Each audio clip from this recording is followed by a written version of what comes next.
everyone. Welcome to the Midday News Summary video.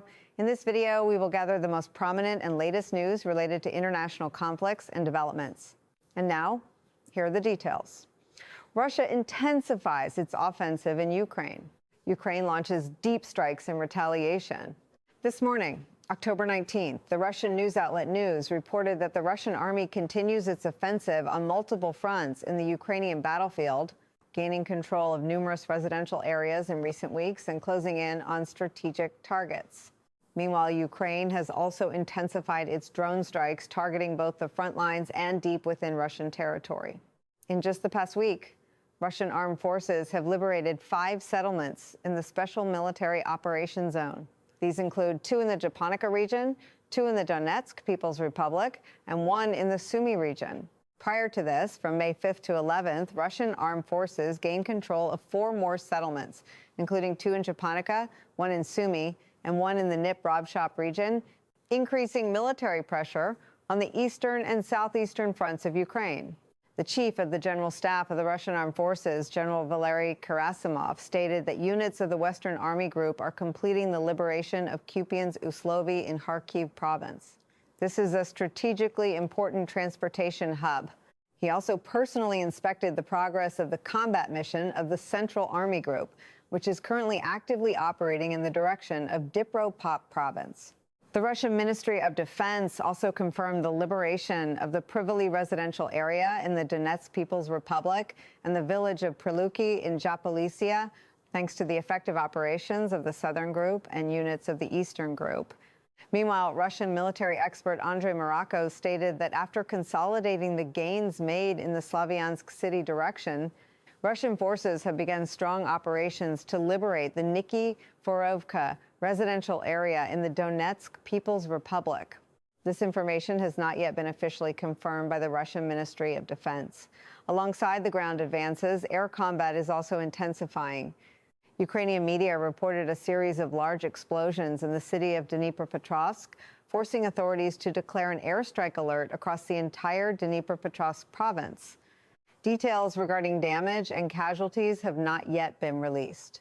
Earlier, a powerful explosion was also recorded in Odessa amid simultaneous air raid sirens in the Odessa, Mykolaiv, and the Dnipropetrovsk provinces in southern and central Ukraine.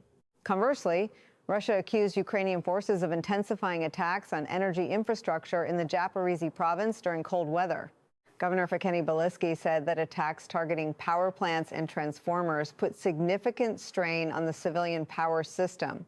In the Donetsk People's Republic, local authorities reported that Ukraine had shelled residential areas twice within 24 hours, firing a total of 4 shells that damaged 2 civilian infrastructure facilities. No civilian casualties have been reported so far.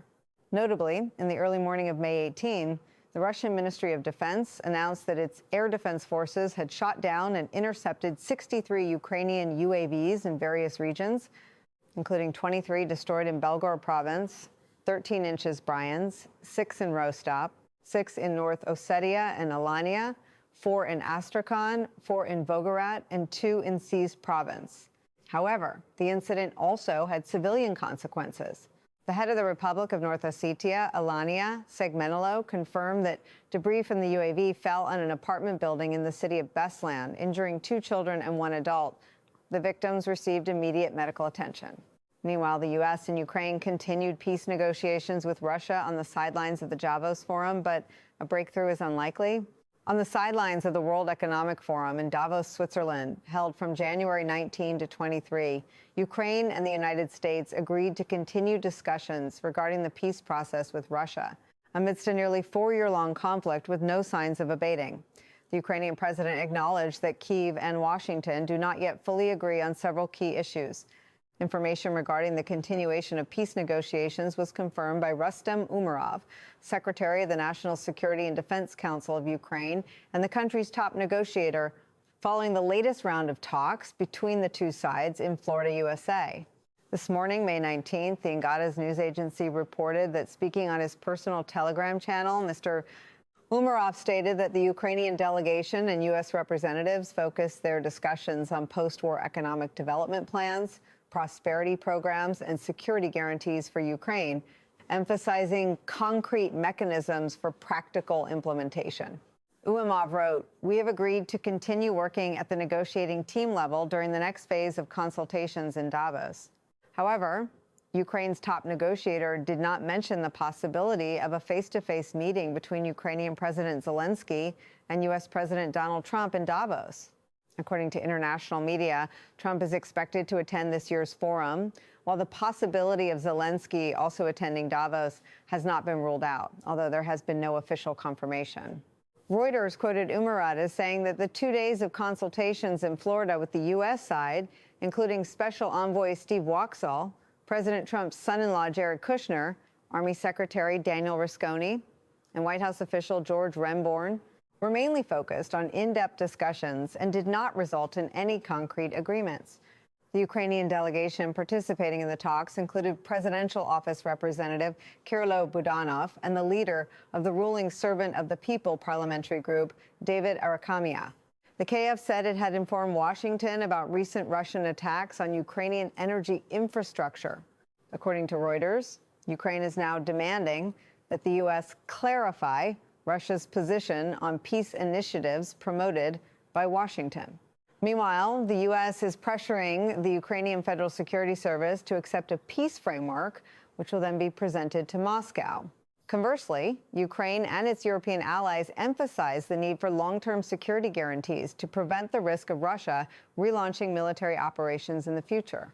Regarding the negotiation process, Ukrainian MP Alexei Goncharenko noted that the exchanges in Florida were not going smoothly and were unlikely to yield positive results.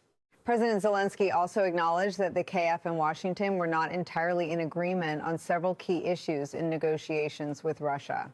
Conversely, President Trump stated on the 15th that the conflict resolution process was stalled due to the KF's position, and also asserted that Russia was more willing than Ukraine to reach an agreement. Moscow shares this assessment, arguing that President Zelensky is hindering the peace process. However, in response to the criticism, Zelensky asserted that recent Russian airstrikes show Moscow is not truly interested in diplomacy.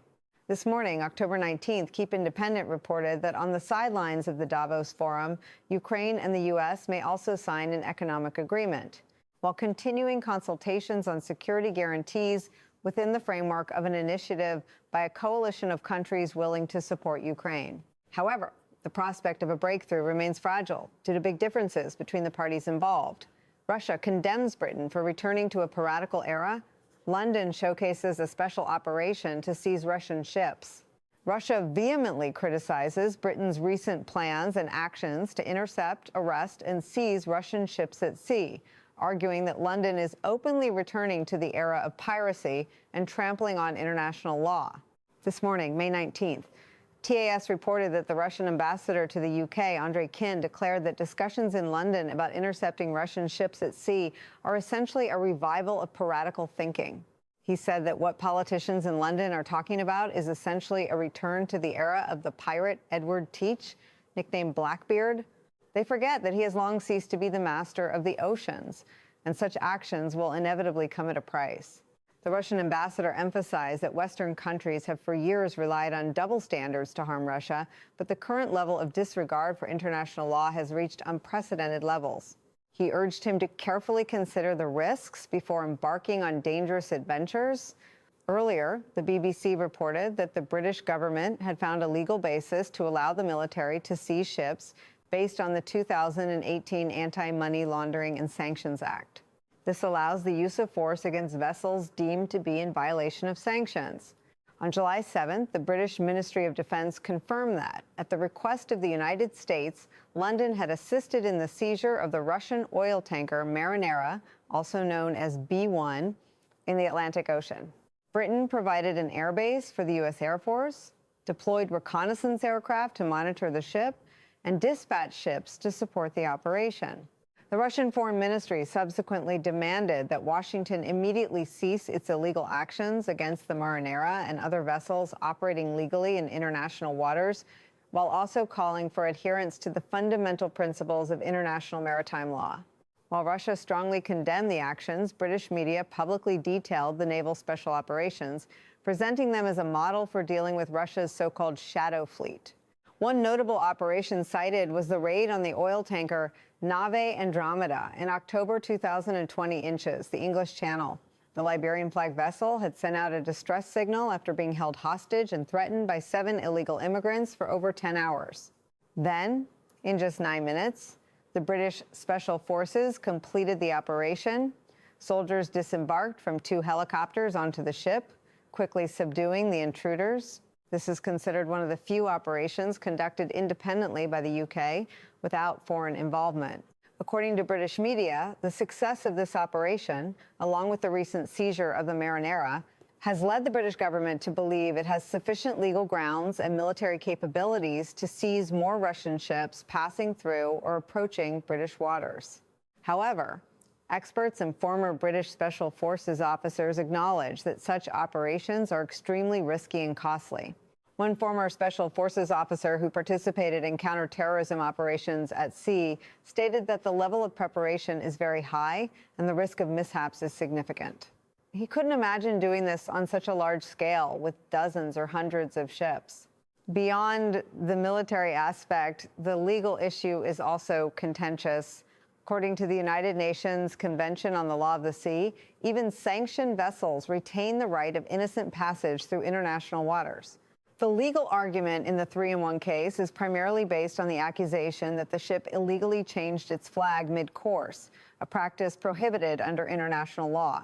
Nevertheless, London believes that the 2018 sanctions law allows it to expand its intervention rights, particularly with ships entering British territorial waters within 12 nautical miles.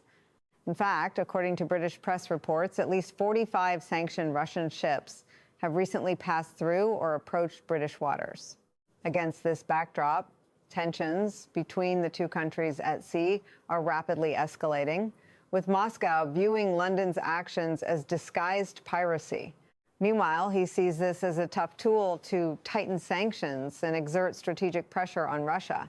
Europe is preparing to retaliate. Global markets are shaking at the risk of a tariff war. The European Union is urgently seeking ways to prevent U.S. President Donald Trump from implementing his plan to impose new tariffs on European goods over the Greenland issue, while simultaneously preparing retaliatory measures. At a meeting in Brussels on the 18th, EU ambassadors reached a consensus on intensifying diplomatic efforts to persuade Trump to abandon his tariff plan amid escalating tensions over Greenland. The previous day, President Trump had announced he would impose tariffs on Denmark, Sweden, France, Germany, the Netherlands, Finland, along with the UK and Norway, until the U.S. was allowed to purchase Greenland. This move has met with fierce opposition from many European countries, which consider it blatant blackmail in international relations. According to the plan announced by Mr. Trump, the U.S. will impose an additional 10% tariff on imports from the aforementioned countries starting January 1st. And this tariff will increase to 25% from June 1st if no agreement is reached. France is one of the countries reacting most strongly. A source close to President Emmanuel Macron said Paris is pushing to activate the EU's anti-coercion mechanism. This is a mechanism that allows the bloc to restrict access to public tenders, investment banking activities, or even tighten trade in services. Areas where the U.S. has a large surplus with the EU include digital services. European officials warn that if tensions escalate, this could be the biggest trade confrontation between the U.S. and the EU since 2025, a time when Trump's widespread tariff measures shook global markets. Trump's threat of tariffs immediately caused significant volatility in global financial markets. According to Reuters, on the evening of January 18th, U.S. Eastern Time, the euro fell 0.2% to around $1.1572, its lowest level in 7 weeks. The British pound also weakened. Conversely, the Japanese yen appreciated due to its role as a safe haven asset. Holger Schmidding, chief economist at the German-based multinational bank Berenberg, commented that hopes that tariff tensions had eased this year have now faded. We're returning to a situation similar to last spring. According to Capital Economics assessment, the countries most severely affected if the U.S. imposes tariffs are the UK and Germany. A 10% tariff could reduce the GDP of these 2 economies by about 0.1%, while a 25% tariff could cause economic output to fall by 0.2 to 0.3%. Meanwhile, European stocks remain near record highs. with Germany's DX index and the UK's FTSE both up more than 3% this month. Notably, shares of European defense companies have risen nearly 15%, benefiting from escalating geopolitical tensions. Experts warn that if a full-blown U.S.-EU trade conflict erupts, the impact will extend beyond just goods trade. George Saravelos, Global Foreign Exchange Research Director at Opposing Bank, argues that the biggest risk lies in the potential weaponization of capital flows, as transatlantic financial linkages are at their deepest level ever.